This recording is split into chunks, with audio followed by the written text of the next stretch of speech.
Well, I'm really, really excited because, and very relieved because it's been a very long journey to get the film out, and I can't wait for people in India to finally watch the film. And we can't wait either. Next up, I would like to ask Ekta Kapoor. You've backed films like LSD, Urta Punjab, Dirty Picture. You're not shy to toe the line. But with this specific picture, personally, why did you choose this picture? Because this picture doesn't toe the line. And frankly, I saw the film with a lot of thought process. Okay, it'll be a bit pretentious, it'll be arty, 11 awards, great. And then I saw this very, very stark and entertaining film. And here it was, standing there, staring me in the face and saying, do you have the guts to take me on? I think I never had a more honest internal conversation with myself than I had after I saw this film. And I think a lot of women will experience the same thing. We're so scared to feel that it's now become second nature to us to be shy about even our own simplest sexual fantasies, our own simplest desires. It's like it's not allowed. And this film had this, it stared me in the face and asked me a question as a woman, that as a producer you'll make a financial decision, but as a woman it's time you make a decision from the heart, and I did. That's a beautiful, beautiful reply. I'd like to go on to Ratna Pathak Shah. Do you think we are right in calling this film a movement? A movement? I think we may be a little premature. We might turn out to be right, but we are a bit premature.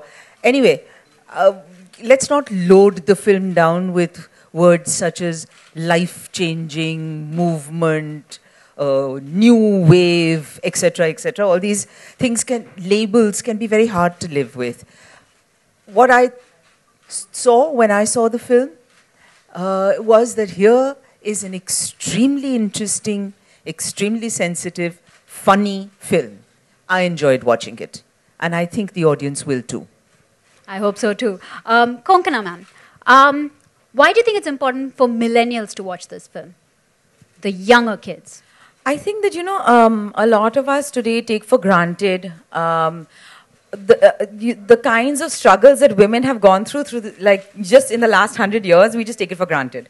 Like, women were not allowed to vote, we were not allowed to own property, we were considered property. We don't know how much progress we have just made in the last 100 years, we just take it for granted.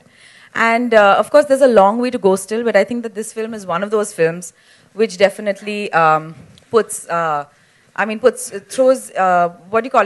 stands by what it says, and it speaks very honestly about women and their inner lives, and it gives you a very authentic experience of that, of the inner lives of these four women. And I think that people will really, especially young people, I think they'll really respond to the authenticity and the integrity with which this story is told.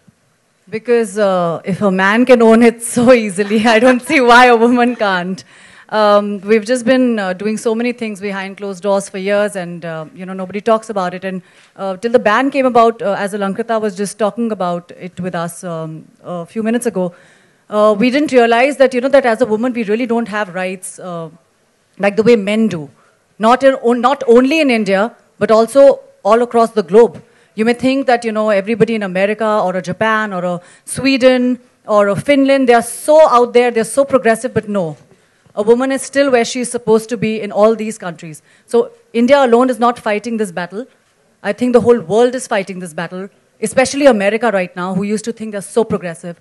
So I actually saw a different side to the film. So it's very important right now for women to own their sexuality and be out there, because we really deserve it.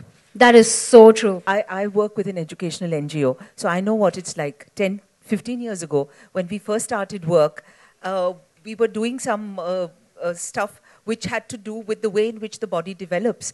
And you have no idea how the teachers responded. They were appalled. They said, no, chi, never, never, never, never.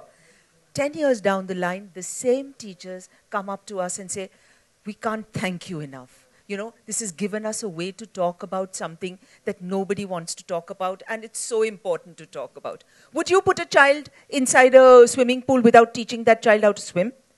But you put a child out into the world to produce others like itself, right? Without any training. So it's time for us to stop behaving like ostriches, get our heads out of the sand, and look at the world. Get our heads out. That's a wonderful note to end with.